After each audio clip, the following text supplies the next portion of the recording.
I love you আপু। কবে থেকে তোমার পিছনে ঘুরছি, পাত্তাই দিচ্ছ না। তা তোর না বলছি আমাকে ভালোবাসি বলবি না? আমি এসব পছন্দ করি না। আরে আপু, আমি তো সেই ছোটবেলা থেকে তোমাকে ভালোবাসি। তুমি বুঝতে চাও না কেন বলো তো? আমার বোঝার দরকার নেই। আবার এসব ফালতু কথা বললে থাপ্পড় মেরে দাঁত ফেলে দেবো বেয়াদব। এই বলে তুলি ঘরে চলে গেল। তুলি ঈশানের মামাতো বোন। ছোট থেকেই ঈশান তুলিকে পছন্দ করে, আর তুলি ঈশানকে দুই চোখে সহ্য করতে পারে না। তুলি প্রচন্ড রাগী একটা মেয়ে। মুখের উপর যাতা বলে দেওয়া তার স্বভাব। কারো কোনো কেয়ার করে না। বাকিটা আমাদের সাথে থাকলে জানতে পারবেন। গল্পে ফেরা যাক। ঈশান মন খারাপ করে বসে রইল বেলকনিতে। তুলির মা ঈশানের মামি এসে বলল, কিরে ঈশান বাবা, মন খারাপ কেন? মামি, তোমার মেয়েটা এমন কেন? কোনো রসকস নাই? জন্মের সময় মনে হয় মুখে মধু দাও নাই? কি জানি বাবা, এমন যে কেন হলো? আমাদের পরিবারের কেউ তো ওর মতো না। আর তুলিও তো ছোটবেলায় এমন ছিল না, হঠাৎ করে এমন হয়ে গেল কেন বুঝতে পারি না। ওর কথায় তুই কিচ্ছু মনে করিস না বাবা। আরে তুমি যে কি বলো না মামি, ওর কথায় আমি আবার কি মনে করব? ও যতই রাগ করব আমার পিছু ছাড়বো না। পাগল ছেলে একটা, তুই পারবি ওকে সোজা করতে? আচ্ছা তুই বস, আমি তোর জন্য কিছু নাস্তা নিয়ে আসি। আচ্ছা মামি, ঠিক আছে। তুলির মা চলে গেল নাস্তা বানাতে। তুলি তখন ঘরের জানালার পর্দা সরিয়ে দেখছিল নিচের বেলকনিতে ঈশান কেমন গম্ভীর মুখ করে বসে আছে। একটা সময় ওর দিকে তাকিয়ে একটু হেসে ফেল, তবে মুখে তার স্বীকার করার প্রশ্নই আসে না। ওর মতো ছেলেকে কেউ সিরিয়াসলি নেয় নাকি? পাগলটা আবার ভালোবাসে নাকি আমাকে? উফ, এইসব ঝামেলা সহ্য করতে পারি না। তুলি আবার বই নিয়ে পড়তে বসলো, কিন্তু মনটা বারবার চলে যাচ্ছিল নিচে বসে থাকা ছেলেটার দিকে। ঈশানও বোকানা জানে তুলি জানালার আড়াল থেকে তাকাচ্ছে। সে তখন চুপি চুপি একটা হাসি দিল। তখন তুলির ফোনে একটা শব্দ হলো। সে ফোনের দিকে তাকিয়ে হা করে রইল। তার সারা শরীর কাঁপছে। এদিকে ঈশান ভাবছে, ঠিক আছে আপু, তুমি যতই রাগ করো না কেন আমি ছাড়বো না তোমাকে। একদিন এই রাগী মুখেই হাসি ফোটাবো, কথাটা মনে রাখো। ঠিক তখনই তুলির মা নাস্তা নিয়ে এলেন। গরম চা, সিঙ্গারা আর কিছু বিস্কিটের প্লেট হাতে। এই নে বাবা, গরম গরম চা খেয়ে নে, সারাদিন একা বসে থাকিস না। ধন্যবাদ মামি, আপনি ছাড়া আমার কেউ এত মনে করে না। আহারে, এমন কথা বলিস না রে, তুলি তো আছে। ও ও তো তোদের নিজেরই মানুষ। মামি, ও যদি আমাদের নিজের মানুষ হতো তাহলে নিশ্চয়ই এত রাগ করতো না আমার উপর। মনে হয় ভিন্ন গ্রহ থেকে এসেছে। পাগল ছেলে একটা। ওর মন খারাপ ছিল কিছুদিন ধরে।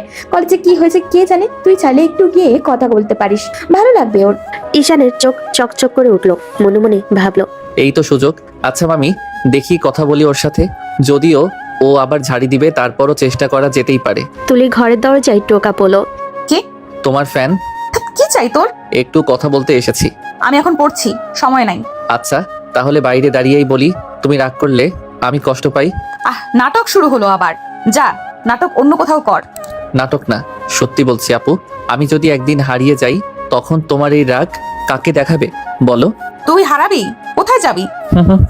কোথায় যাব জানি না, তবে এমন এক জায়গায় যেখানে রাগী আপুরা থাকে না। ঠিক আছে, তুই হারিয়ে যা এখনই। তুমি বললে তো আমি হারাতেও পারবো আপু। এই ছেলেটাকে একদিন সত্যিই মেরে ফেলবো আমি। কিন্তু সেই কথার আড়লে তার ঠোঁটে একটুখানি হাসি লুকিয়ে গেল। ঈশান সেটা টের পেল। মনটা খুশিতে ভরে উঠল।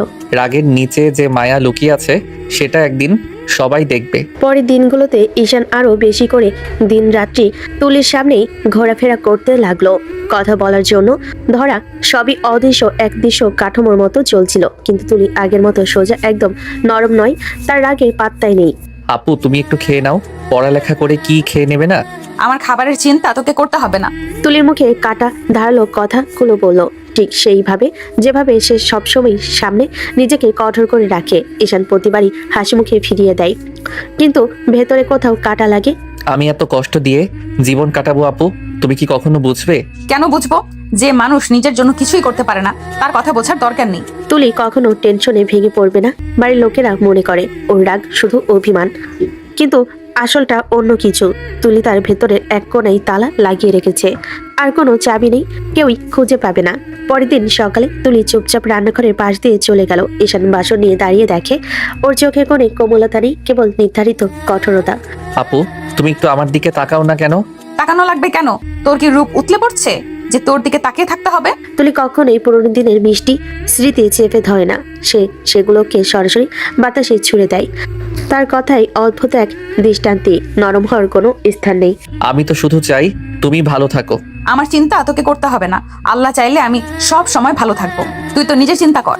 ঘরটার বাতাস যেন আচমকা থেমে গেল। ঈশান সামনে দাঁড়িয়ে, চোখে একরাশ অনুরোধ, আর তুলি ওর মুখটা আগুন হয়ে আছে। ঈশান একটু এগিয়ে গিয়ে বলল, আপু, আমি তোমাকে সত্যি ভালোবাসি, অনেক ভালোবাসি। ভালোবাসা? তুই আবার ভালোবাসিস? থামা তোর এসব আবল তাবল কথা। ঈশান কিছু না বুঝেই হঠাৎ তুলির দিকে ঝুঁকে পড়ল। এক মুহূর্তে তার ঠোঁট ছুঁয়ে গেল তুলির ঠোঁট। মুহূর্তটাই যেন সময়কে থামিয়ে দিল। তুলি স্থির, তারপরেই আগুনের মতো ফেটে পড়ল। ঈশান, তোকে আমি মেরে ফেলবো আজ। পরের মুহূর্তেই এক চরের শব্দ। তুলি ঝাঁপিয়ে পড়ে ঈশানের গালে থাপড় বসিয়ে দিল। তোর সাহস হলো আমাকে কিস করার? তুই কি পাগল নাকি? তোর মতো বেয়াদব অসভ্য ছেলেকে আমি ঘৃণা করি। ঈশান চুপচাপ দাঁড়িয়ে রইল, মুখে শুধু একরাশ লজ্জার কষ্ট। তুলি এবার দরজার দিকে ঈশানকে ঠেলে দিল। এক্ষুনি বের হয়ে যা আমার ঘর থেকে, আর কোনোদিনও এই ঘরে পা দিবি না। ঈশান কিছু বলতে গেল, তুলি আবার চিৎকার করে উঠল। তোদের মতো ছেলেরা শুধু সুযোগ খোঁজে, একটা মেয়েকে দেখলেই প্রেম ভালোবাসা। যা এক্ষুনি বের হয়ে যা আমার রুম থেকে। ঈশান মুখ নামিয়ে ধীরে ধীরে দরজার বাইরে চলে গেল। দরজাটা জোরে বন্ধ হয়ে গেল তার পেছনে। ঘরটা নিস্তব্ধ হয়ে গেল। তুলি রাগে কাঁপছে, বুক ওঠানামা করছে। হঠাৎ আয়নার সামনে গিয়ে দাঁড়ালো সে। নিজের প্রতিবিম্বের দিকে তাকিয়ে চোখ রাঙালো। তোর কিস করার সাহস হলো? এটাই তোর ভালোবাসা? ছি! টেবিলের উপর থেকে টিস্যু টেনে নিয়ে ঠোঁট মুছতে লাগলো বারবার, যেন সেই ছোঁয়া মুছে ফেলতে চাই। একবার নয়, বারবার, যতক্ষণ না রাগে হাত কাঁপে। আমি নরম হব না। শুনছিস ঈশান, তুই যা করছিস তার জন্য আমি কখনো তোকে ক্ষমা করব না। আয়নায় নিজেকে দেখে তুলি আবার টিস্যুটা ফেলে দিল। মুখ ঘুরিয়ে জানালার পাশে গিয়ে দাঁড়ালো। বাইরে অন্ধকার, ভেতরে রাগে ভরা এক মেয়ে যে কাউকে বিশ্বাস করতে জানে না, ভালোবাসায় নরম হয় না।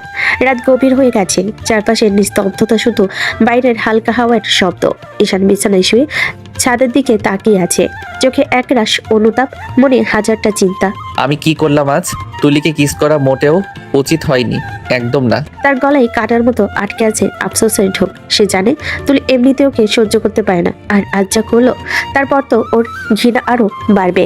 তুলি আপু তো এমনিতেই আমার সাথে কথা বলতে চায় না, হাসে না, কাছে আসতে দেয় না, এখন তো আরো ঘৃণা করবে আমাকে। আহারে, আমি কত বড় বোকামি করে ফেললাম। ঈশান মুখে হাত দিয়ে চোখ মুছলো। চোখ দুটো ভিজে উঠেছে, কিন্তু কান্না চেপে রাখলো। বুকটা ভারী লাগছে, কেউ যেন ওর ভেতরে পাথর বসিয়ে দিয়েছে। আমি তো শুধু ভালোবাসাটা বোঝাতে চেয়েছিলাম, কিন্তু যেভাবে বোঝালাম সেটা ভুল ছিল। তুলি আপু হয়তো কোনোদিনই আমাকে ক্ষমা করবে না। ওর মনে বারবার বাজছে তুলির রাগে ভরা কথা। বেয়াদব, তোকে আমি ঘৃণা করি। প্রতিটা শব্দ যেন ছুরির মতো কেটে যাচ্ছে বুকের ভেতর। আবেগের বশে কত বড় ভুল করে ফেললাম আমি। ভালোবাসা বোঝাতে গিয়ে অসম্মান করে ফেলেছি ওকে। সে বিছানার দিকে ফিরে চুপচাপ চোখ বন্ধ করলো। জানালার বাইরে চাঁদের আলো এসে মুখে পড়ছে, কিন্তু ওর ভেতরে শুধু অন্ধকার।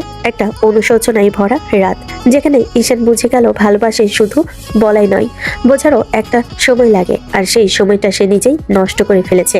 সকালটা তাজা, ঘর ভেতরে হালকা আলো ঢুকে পড়েছে, বাতাস ঠান্ডা, রাস্তার কাছের শব্দ। ঈশান দরজা খুলে আর নড়ে বসে। আজ সাবধানে ধীরে ধীরে এগোলো, তার মনটা ভর্তি অনুতাপে। সিদ্ধান্ত নিয়ে সে তুলির ঘরের সামনে এসে হাত দুটো কাঁপছিল। আপু, আমার কথা একটু শোনো প্লিজ, আমি সত্যিই সরি বলছি। তুলি দরজা খুলে সামনে এসে দাঁড়ালো।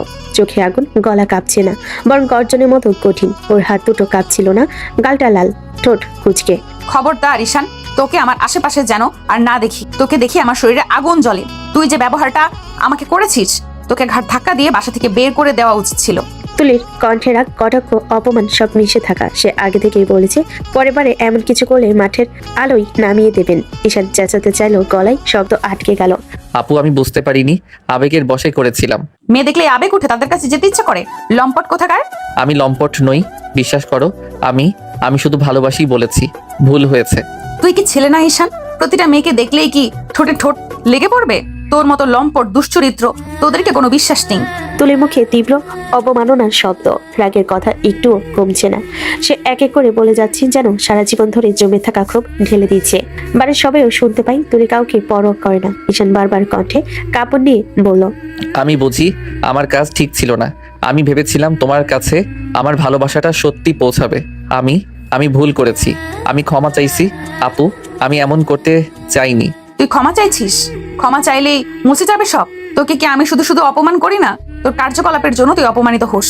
তুলি হলুদের মতো বাক্য খুলছে। ওর প্রতিটি কথাই কাটলো চাকা। ঈশান কানে কানে শুনছে, কিন্তু ওর মুখে আর কোনো আপত্তি নেই। ওর কণ্ঠে শুধুই অনুতাপ। আপু, আমি বুঝি, আমি ভুল বুঝেছি। আমার আবেগ নিয়ন্ত্রণে ছিল না। তুমি যা বলছো তাই হবে। আমি প্রতিজ্ঞা করছি আর কখনো তোর কাছে এমন ভাবে আসবো না যদি তুই না চাও। আমি নিজেই তোকে সোজা করে দিব। তুই ভাবিস আমার কাছে টেনে নিয়ে কিস করলে আমি নরম হয়ে যাব? ভুলে গেলে হবে, আমি এমন মেয়ে না। তুলি কথা শেষ করেছে কঠোরভাবে। ওর চোখে পানি দেখা গেলেও মুখে কোনো দুর্বলতা প্রকাশ পায় না। ও অভিমান করেছে ব্যথা দেওয়াই, কিন্তু নরম হবে না এই সংকল্পে অটল। আপু, আমি আসলেই বদলাতে রাজি। আমি তোমার সম্মান রাখবো। আমি ওদের মতো নই। তুমি যে কথা বলছো, আমি আর চাই না কাউকে কষ্ট দেই। শুধু আমাকে একটা সুযোগ দিও, ভালো কিছু করে দেখাতে চাই। সুযোগ? তোকে আর কোনো সুযোগ দিব না। আজকের মতো একবারই হয়েছে। তোর এই সাহসটাই এমন অবমাননা কর। আমি চাই না তোকে, আমি চাই না তোদের মতো কাউকে। রান্নাঘরের থেকে ধোয়া উঠছে। তুলিমা হাতের পাতিল নামিয়ে ঈশানের দিকে তাকালেন। ছেলেটার মুখটা আজ অদ্ভুত গম্ভীর। সারাটা সকাল একবারও হাসেনি। তুলিমা শান্ত গলায় বলেন, কি রে ঈশান, মন খারাপ কেন? ঈশান মাথা নিচু করে বসে রইল কিছুক্ষণ, তারপর আস্তে বলল, এমন কিছু না মামি, আমি আজ বাড়ি যেতে চাই। তুলিমা একটু অবাক হয়ে চোখ বড় করলেন। আজ যাবি? আরে তুই না তো কালই এলি, এমন কি হলো রে? ঈশান হালকা হেসে ফেল, কিন্তু সেই হাসিতে কেমন জানি একটা কষ্ট লুকিয়ে আছে। এমনি মামি, মনটা ভালো লাগছে আজ। বাড়ি যাই, একটু শান্তি পাবো হয়তো। তুলিমা থমকে গেলেন কিছুক্ষণ। ছেলেটার কণ্ঠে এমন এক শান্ত দুঃখ, যেন ভেতরে কিছু চেপে রেখেছে। তিনি মৃদু নিঃশ্বাস ফেলে বলেন, ঠিক আছে বাবা, যদিও এমন হয় তবে যাস, কিন্তু মন খারাপ করে যাস না। আমি জানি তোর কষ্ট কিছু আছে বুঝি। ঈশান চোখ নামিয়ে রাখলো, চুপচাপ উঠে দাঁড়িয়ে বলল, না মামি, কিছু না। আমি শুধু একটু একা থাকতে চাই। তুলিমা তাকিয়ে রইলেন তার দিকে, মনে মনে ভাবলেন, এই ছেলেটার হাসির আড়ালে কত কথা লুকানো। দুপুরে রোদ জানালা পেরিয়ে ঘরে ঢুকছে। টেবিলের উপর সাজানো গরম ভাত, ডাল আর সবজি। তুলি পানির গ্লাস হাতে নিয়ে বসতে যাচ্ছিল, হঠাৎ খেয়াল করলো টেবিলে ঈশানের প্লেটটা খালি। চারপাশে তাকে একটু বিরক্ত স্বরে বলল, মা, ঈশান কোথায়? খেতে আসেনি নাকি? তুলির মা চুপচাপ ভাত পরিবেশন করে হাত থামিয়ে বললেন, ঈশান তো সকালে চলে গেছে রে মা, বললো মন ভালো লাগছে না। তুলির হাত থেমে গেল গ্লাসের উপর। চোখের পাতা দুটো এক মুহূর্তের জন্য স্থির হয়ে গেল। ঠোঁটে চাপা একটা দীর্ঘশ্বাস, কিন্তু সেটা যেন কেউ শুনে না ফেলে। তাই সে মুখ ঘুরিয়ে বলল, গেছে। আমার জন্যই হয়তো গেছে। সকালে যেভাবে কথা বলেছিলাম, অপমান করেছিলাম ওকে, হয়তো সহ্য করতে পারেনি। একটা কষ্টের রেখা যেন হালকা করে ওর মুখে ছায়া ফেলো, কিন্তু পরক্ষণে নিজের ভেতরে কঠিন শটটাকে টেনে তুললো সে। থাক, ভালোই হয়েছে। থাকলে তো সারাক্ষণ বিরক্ত করতো। এখন শাস্তি পাবো, এখন শান্তি পাবো অন্তত। কতগুলো ঠোঁট দিয়ে বেরোলো, কিন্তু তার গলায় সেই রাগের ধারটা আজ যেন ঠিক আগের মতোই কাটছে না। চোখ নামিয়ে নিল তুলি। চামচে ভাত নাড়তে নাড়তে চুপচাপ বসে রইল। বাইরের দুপুরটা গরম, অথচ তুলির বুকের ভেতর হালকা এক শীতল শূন্যতা ছড়িয়ে পড়লো, যেন কেউ না বলে চলে গেছে, তবুও তার উপস্থিতি চারপাশে রয়ে গেছে নিঃশব্দে। বিকেলের হালকা রোদ মাটিতে লেগে আছে, আঙ্গিনায় আম গাছের ছায়া দুলছে। ঠিক তখনই দরজার কপাট ঠেলে ভেতরে ঢুকলো ঈশান। কাঁধ ব্যাগ, ক্লান্ত মুখে একরাশ নীরবতা। ঈশানকে দেখে তার মা অবাক হয়ে উঠলেন, হাত মুছিয়ে বললেন, কি রে ঈশান, বাড়ি চলে আসলি? তুই না বলেছিলি কদিন থাকবি ওখানে? ঈশান হালকা হাসলো, কিন্তু চোখে ক্লান্তির ছায়া। ভালো লাগছিল না মা, তাই চলে এলাম। মা একটু থেমে ছেলেটার দিকে তাকালেন, যেন কিছু বোঝাতে চাইলেন। তারপর মৃদু গলায় বললেন, ঠিক আছে, আগে হাত মুখ ধুয়ে নে, আমি খাবার বাড়ছি। ঈশান ব্যাগটা সোফার পাশে রেখে বলল, মা, পরে খাবো। এখন অনেক ঘুম পাচ্ছে, একটু ঘুমাবো। মা কিছু বলতে গিয়েও থেমে গেলেন। হয়তো বুঝতে পারলেন ছেলেটা শুধু ক্লান্ত না, ভেতরে কোথাও কেমন যেন ভারী হয়ে আছে। ঈশান ধীরে ধীরে নিজের রুমে চলে গেল। দরজাটা বন্ধ করে নিঃশব্দে ওয়াশরুমে ঢুকলো। ঠান্ডা পানির ঝাপটা মুখে লাগতেই একটা গভীর নিঃশ্বাস পেল। গোসল সেরে আয়নায় তাকালো সে। চোখের তলায় হালকা লালচে দাগ, যেন অনেক রাতের জমানো চিহ্ন। তোয়ালে দিয়ে চুল মুছে বিছানে গিয়ে শুয়ে পড়লো। বাইরে তখন সন্ধ্যার আলো মিলান হয়ে এসেছে। ঈশান চোখ বন্ধ করলো, কিন্তু মনের ভেতর তুলির মুখটা ঘুরে ফিরে আসতে লাগলো। তার বলা সেই কঠিন কথাগুলো এখনো কানে বাজছে। তোকে আমি পছন্দ করি না। ঈশান চোখ বন্ধ করে নিঃশব্দে বলল, সত্যি তুমি জানো না তুলি আপু, আমি কেন চুপচাপ চলে এসেছি? আমি তোমার চোখের দিকে তাকাতে পারছিলাম না, নিজেকে অপরাধী লাগছিল। তারপর ধীরে ধীরে ক্লান্ত চোখে ঘুম এসে ভর করলো। ভেতর ভেতরে কেবল পাখার ঘূর্ণির শব্দ আর নিঃশব্দ একটা অভিমান ভাসছে বাতাসে।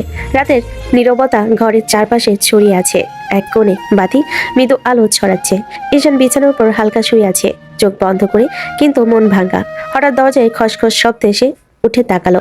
ঈশানের মা নিঃশব্দে ঘরের মধ্যে প্রবেশ করলেন, চোখে চিন্তার ছায়া, মুখে মৃদু উদ্বেগ। ঈশানের পাশে এসে বসে বলেন, বাবা, কি হয়েছে তোরা, আমাকে খুলে বল না। ঈশান প্রথমে কিছু বলল না, চোখের পাতা ভিজে উঠলো। তারপর কাঁদতে কাঁদতে কণ্ঠে ভাঙা আওয়াজে বলল, মা, আমি তুলি আপুকে খুব ভালোবাসি। তুলি আপুকে আমার করে দাও না। ঈশানের মা কিছুটা অবাক হয়ে চোখে আশ্চর্যতার ছায়া মাখিয়ে বলেন, তুই সব কি বলছিস রে? তুলি তোর থেকে বড়। ঈশান মাথা নিচু করে আরেকবার কান্না থামাতে পারল না। আমি এসব কিছু জানি না মা, আমি শুধু তুলিকে চাই। আমি তুলিকে বিয়ে করতে চাই। মা কিছুক্ষণ চুপচাপ তাকিয়ে রইলেন, তারপর ধীরে ধীরে হালকা হেসে বলেন। আচ্ছা দেখি কি করা যায়।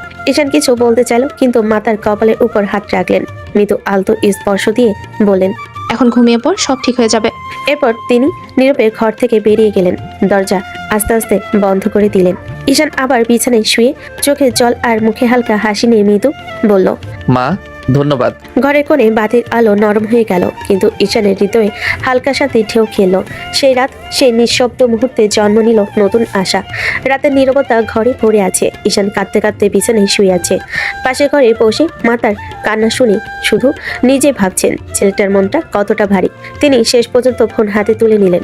ঈশানের মা ফোনে বলেন, ভাবি ঈশান সে তুলিকে বিয়ে করতে চাচ্ছে। দূর থেকে ফোনের অপর প্রান্তে তুলির মায়ের কণ্ঠ কিছুটা অবাক ভার। কি বলছো? ও কি সত্যি? আমার আগেই মনে হয়েছিল ঈশান তুলিকে পছন্দ করে, কিন্তু তুলি তো মনে হয় ওকে পছন্দ করে না। ঈশানের মা কিছুক্ষণ চুপচাপ থাকলেন, তারপর শান্ত গলায় বলেন, আপনি দেখুন না ভাবি কি করা যায়। ঈশান খুব কাঁদছে শুধু তুলির জন্য। সে বারবার বলছে তুলিকে যেন তার বউ করে এনে দিই। তুলির মা হাত থামিয়ে ভেতরে চিন্তায় ডুবে কিছুক্ষণ চুপ রইলেন, তারপর বলেন, আচ্ছা আমি একটু তুলির সাথে কথা বলে দেখছি ওর মনে কি আছে। ঈশানের মা হালকা শ্বাস ফেলেন, গলার ভেতর মমত্ব আর উদ্বেগ মিলিয়ে বললেন, ধন্যবাদ ভাবি, আমি জানি আপনি ঠিক দেখবেন। ঈশানও কিছুটা শান্তি পাবে। ফোনটি কেটে রাখার পর ঈশানের মায়ের চোখে এক ঝলক ভাবনা, ছেলের প্রতি তার নিজের মিশ্র অনুভূতি, অভিমান আর আগ্রহ সব মিলেমিশে কেমন যেন ভেতরে দোলা দিচ্ছে। পরের দিন সকালে ঘরের আলো আলতো হালকা। তুলি মায়ের পাশে বসে কফি হাতে নিয়ে বলল।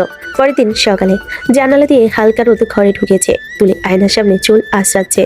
তার মুখে স্বাভাবিক শান্ত ভাব, কিন্তু ভেতরে মনে হচ্ছে কিছু একটা ঘটতে চলেছে আজ। এমন সময় দরজা ঠেলে তার মা ঘরে ঢুকলেন, মুখে কেমন যেন অদ্ভুত দ্বিধা। মা একটা কথা বলবো? তুলি আয়না থেকে ঘুরে তাকালো। বলো না মা, এমন মুখ করছো কেন? তুলির মা এক মুহূর্ত চুপ করে রইলেন, তারপর ধীরে বলেন, ঈশান তো সে তো তোমাকে বিয়ে করতে চায়। তুলির মুখ মুহূর্তে লাল হয়ে উঠল, চোখ কুঁচকে রেগে বলল, কি বললে? মগের মূল্য পেয়েছে নাকি? আমি ওকে কিছুতেই বিয়ে করব না। আমি ওকে একদম পছন্দ করি না। তুলি মায়ের মুখে আশ্চর্যতা আর একটু কষ্ট। তুলি এমন ভাবে বলছো কেন মা? ঈশান তো খুব ভালোই ছেলে, ভদ্র, পরিশ্রমী, শিক্ষিত বটে। তুলি মুখ ঘুরিয়ে ফেলো, গলে দৃঢ় স্বর। ভালো ছেলে হলে হোক, আমার দেখার দরকার নেই। আমি বলেছি আমার কাছে ও পছন্দ না।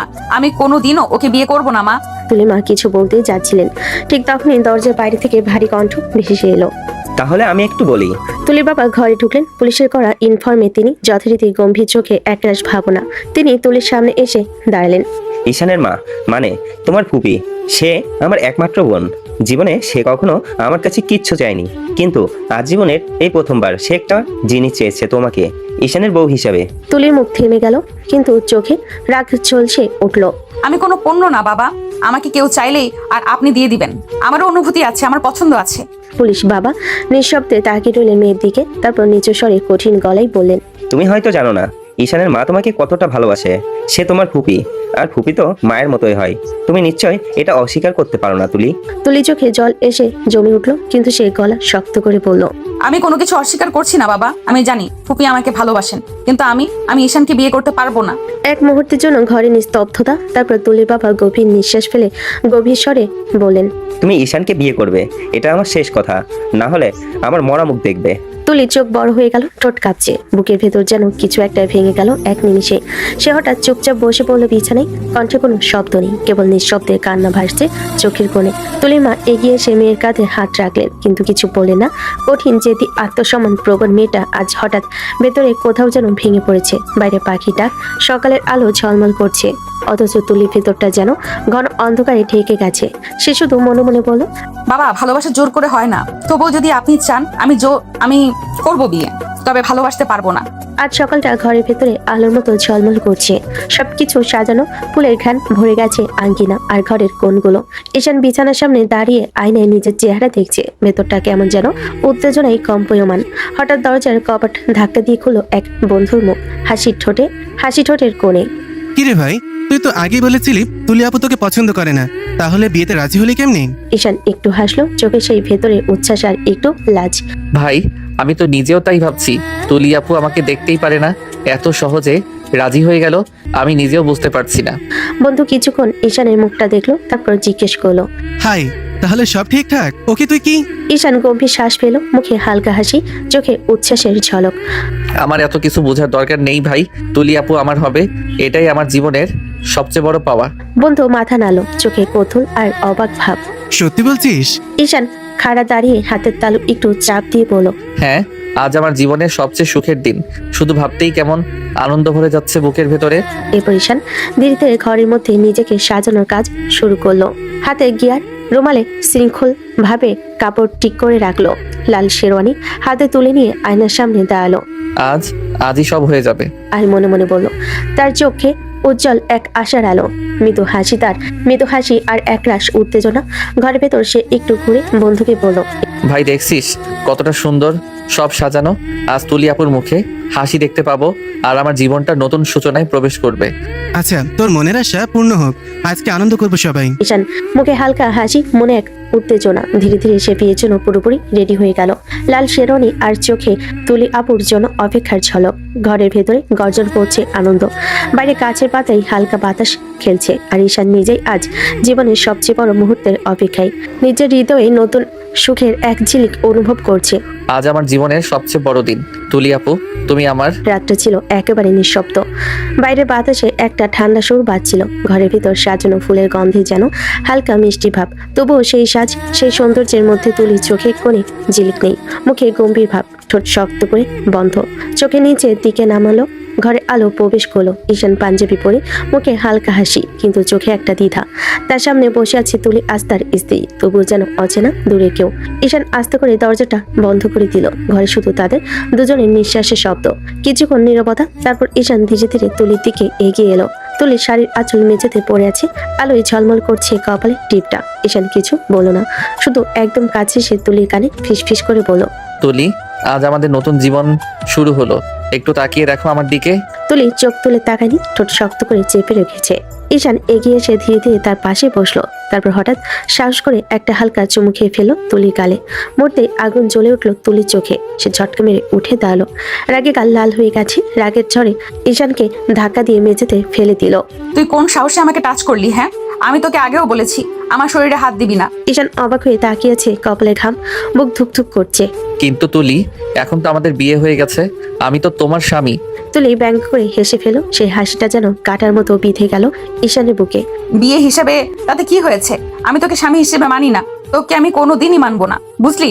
ঈশান নিঃশব্দে তাকিয়ে আছে তার দিকে। কিছু বলতে চাই, কিন্তু গলা আটকে গেছে। যদি নাই মানো তাহলে বিয়ে করলে কেন? তুলি চোখে ঝলক খেলো, কণ্ঠে বিষ ঢালা সুর। বিয়ে আমি করিনি, আমাকে করানো হয়েছে। আমার বাবা জোর করেছে। আমি স্পষ্ট বলেছিলাম আমি তোকে ভালোবাসি না, কিন্তু উনি শোনেননি। তাই এটা মনে রাখিস, তুই আমার জীবনে একটা বোঝা ছাড়া আর কিছুই না। খবরদার আমার কাছ থেকে স্বামীর অধিকার চাইবি না। ঈশানের বুকের ভেতরটা হঠাৎ যেন ভারী হয়ে গেল। সে নিঃশব্দে তুলির দিকে তাকিয়ে থাকলো। চোখে কষ্ট, ঠোঁটে কোনো কথা নেই। তুমি জানো না তুলি আমি তোমাকে কতটা ভালোবাসি। তোমার এই ঘৃণার পেছনেও আমি তোমার মুখে হাসি দেখতে চাই। হয়তো তুই বুঝবে না এখন, কিন্তু একদিনই ভালোবাসার মানে বুঝবে। তুলি ততক্ষণে মুখ ফিরিয়ে নিয়েছে, গিয়ে জানালার পাশে দাঁড়িয়েছে। বাইরে রাতের বাতাস হালকা নড়ছে, কিন্তু তার ভেতরটা যেন ঝড়ে ভরে গেছে। ঈশান মেঝে থেকে উঠে ধীরে ধীরে নিচে জায়গায় বসে পড়লো। চোখে জল জমেছে, তবু কণ্ঠে কোমলতা। আমি জানি তুমি রাগ করে বলছো, আমি কিছু জোর করব না।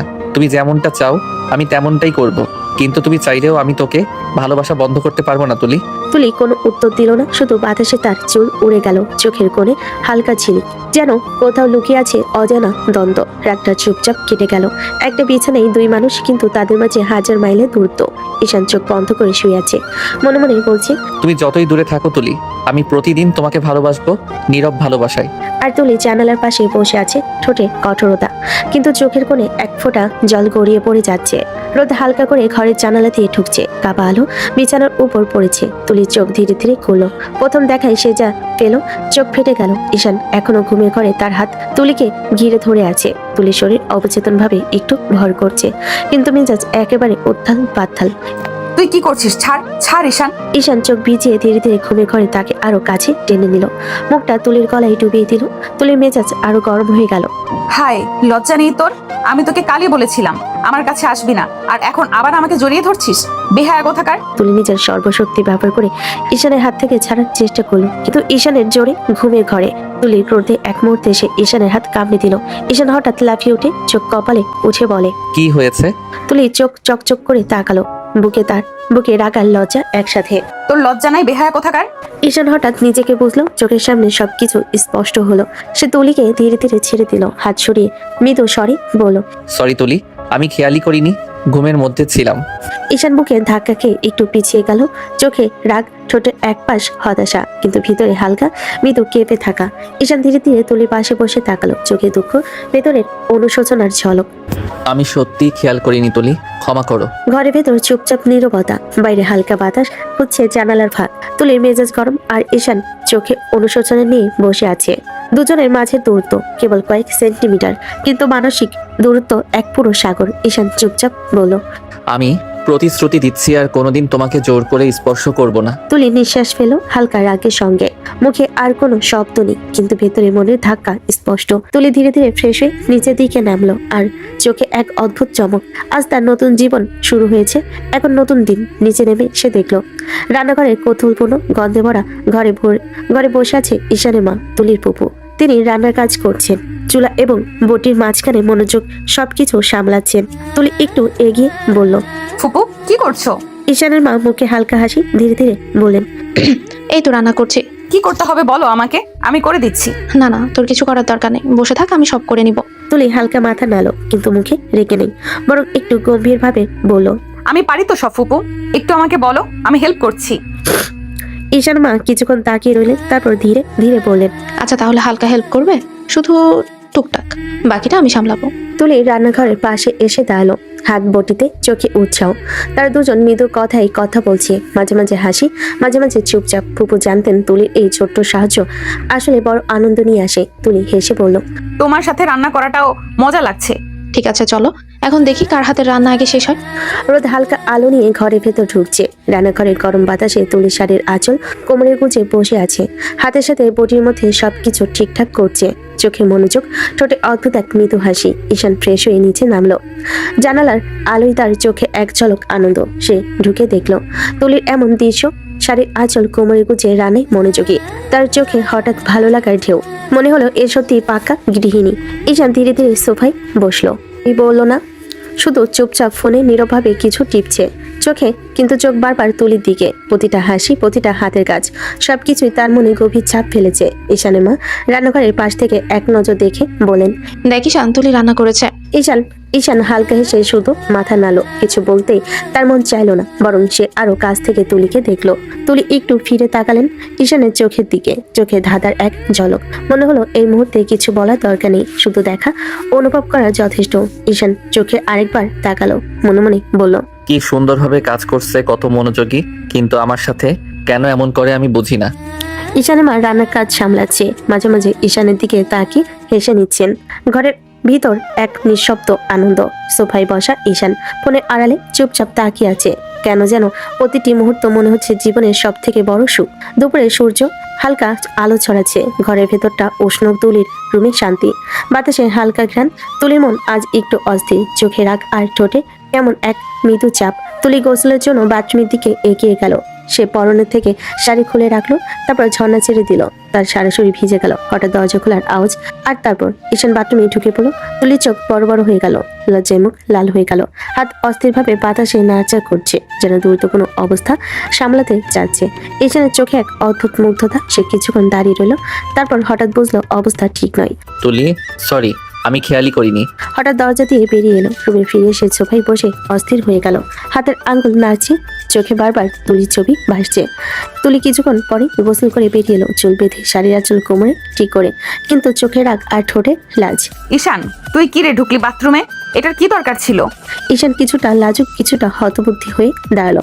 আপনি কেন দরজা আটকাননি?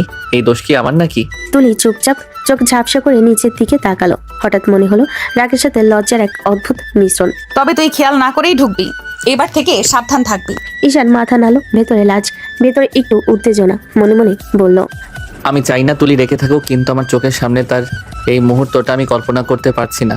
কত সুন্দর। তুলি রাগের সঙ্গে হাত দিয়ে শাড়ি ঠিক করলো, আর মনে মনে বলল, ওর সামনেই এরকম লজ্জা অস্বস্তিতে পড়তে হলো।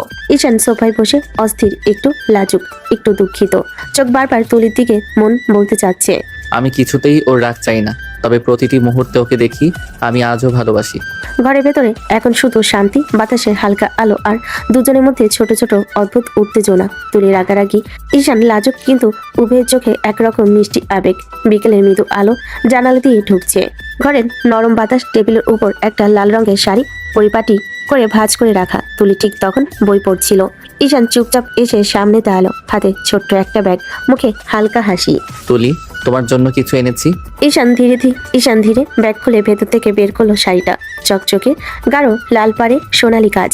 রোদের আলো যেন এক মুহূর্তে ঘরটা আলোকিত হয়ে গেল। এটা তোমার জন্য, পরো তো দেখি তোমার গায়ে কেমন লাগে। কেন আমি পরবো? তোর কি মনে হয় আমি পরবো এটা? আমি দেখতে চাই এই শাড়িটা তোমার গায়ে কেমন মানায়, সেটা জানার ইচ্ছে হলো। আমার ঠেকা পড়ে নাই তোর কথা শুনতে। আমি যা খুশি পরবো। তুই কে রে বলার? যদি নিজে না পড়ো তাহলে কিন্তু আমি নিজে তোমাকে পরিয়ে দিব। সেটা নিশ্চয়ই তোমার ভালো লাগবে না। ঈশান একটু এগিয়ে এসে মৃদু স্বরে বলল। তুলির চোখ বড় হয়ে গেল, রাগে গাল লাল হয়ে উঠল। তোর সাহস হবে এমন কিছু করার? রেগে লাভ নাই তুলি, তাড়াতাড়ি পড়ো, না হলে আমি সত্যি নিজে পড়াবো।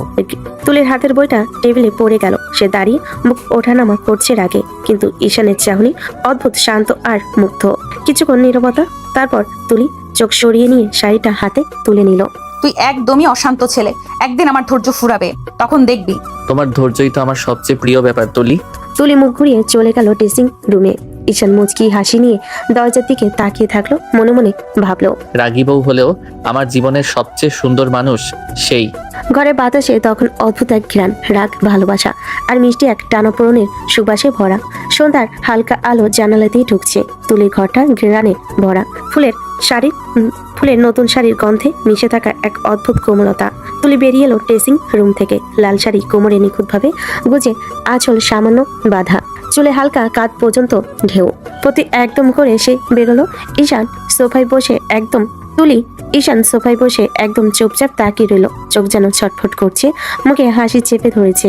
ধীরে ধীরে সে উঠে দাঁড়ালো, ধীরে ধীরে তুলির দিকে এগিয়ে গেল। এক মুহূর্তে ঈশানের হাত তুলির ঘাড়ে ঠেকলো, আর ধীরে ধীরে সে মুখ ডুবিয়ে দিল তুলির ঘাড়ে। হঠাৎ তুলি চেঁচিয়ে ওঠে, রাগ আর লজ্জা মিশ্রিত। ঈশান ছাড়, সর, বাড়াবাড়ি করছিস। এমনই থেকো একটু। গায়ে আরেকটু মৃদু চুমু দিল, তারপর পকেট থেকে ছোট্ট ফুলের গাজরা বের করলো। ধীরে ধীরে তুলির চুলে গাজরা পড়ালো, চোখে মুগ্ধতা, মুখে হালকা হাসি। তোমাকে এখন অসম্ভব সুন্দরী লাগছে তুলি। তুলি চুল ছুঁয়ে সরাতে চাইলো, চোখে রাগ, ঠোঁটে লজ্জার ঝলক। ছাড় ঈশান, বেশি বেশি হচ্ছে কিন্তু। ঈশান ধীরে ধীরে তার কাঁধ ধরে তাকালো, চোখে আগ্রহ, মুখে মৃদু হাসি। আজ কোনো কিছু আমার আটকাতে পারবে না তুলি, শুধু একটু আদর করব তোমাকে। এই ছেলে সত্যিই অদ্ভুত। রাগ ওর ভেতরে থাকলেও এই মুহূর্তে মৃদু স্পর্শ আর চোখের মুগ্ধতা ছুঁয়ে গেছে হৃদয়।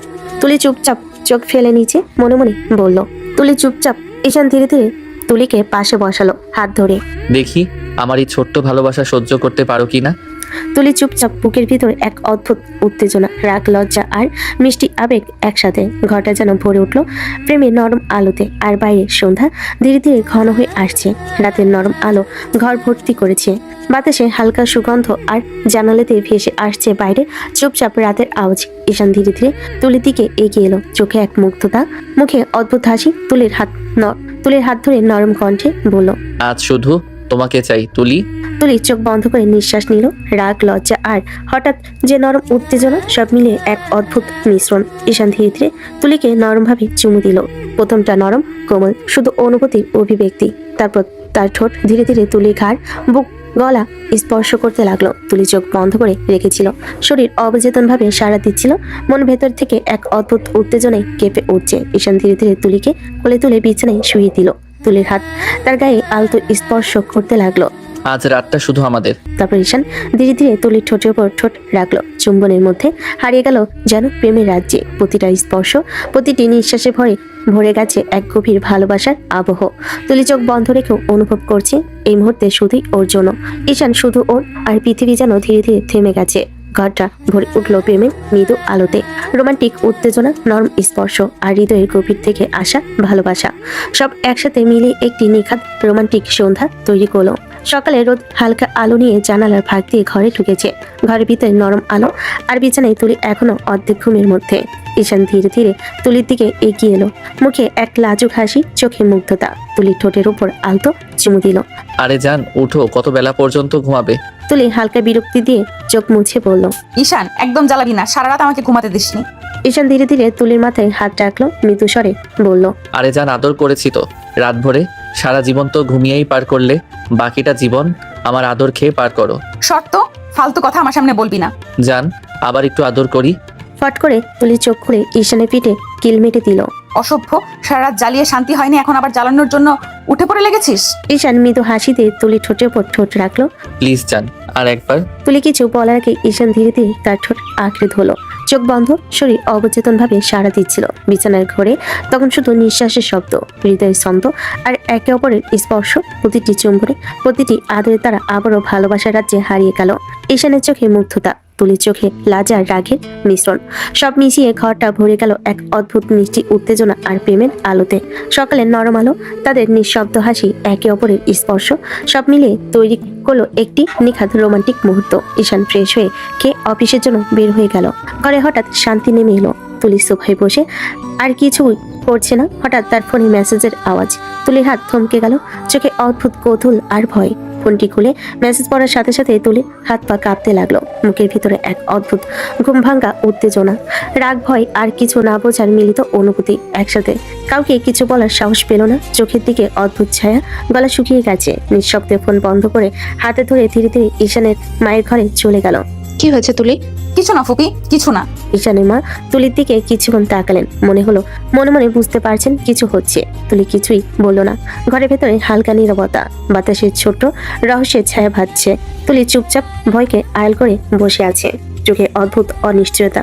তুলির মন বলছে, এবার কি হবে? না, আমি কি সবাইকে বোঝাবো না? না, কেউ জানতে পারবে না। ঈশান অফিসে বসে ডেস্কের উপর কাগজপত্রের মাঝে মন বসাতে পারছিল না। বারবার তার ফোন হাতে যাচ্ছিল। শেষ পর্যন্ত তিনি ফোন তুলে তুলিকে কল দিল। কি করছো জান? তেমন কিছু না, বসে আছি। বসে বসে কি আমাকে মিস করছো তো? তুলি চোখ একটু নড়ে উঠল, মুখে লাজা রাগ মিশে যায়। আমার ঠেকা পড়েছে তোকে মিস করতে। আমাকে মিস না করলে তুমি কাকে মিস করবে জান? তোমার কি আর কেউ আছে মিস করার মতো? তুলির চোখে হঠাৎ একটা অদ্ভুত ছায়া, ভয় আর রহস্যের মিশ্রণ। মুখে লাজ, কিন্তু ভেতরে কৌতূহল। এত কথা বলিস না, ফোনটা রাখ, আমার কাজ আছে। ঈশান ধীরে ধীরে ফোনটা তার কানে ধরে বলল। ফোন রাখবো, তার আগে আই লাভ ইউ বলো। তুলির চোখ ঝাপসা করে, ঠোঁটে হালকা চাপ। আমার ঠেকা। ফোন কেটে দিল। কিছুক্ষণ ঘর চুপচাপ। তুলির বুক ভেতরে দ্রুত ধরফর করছে।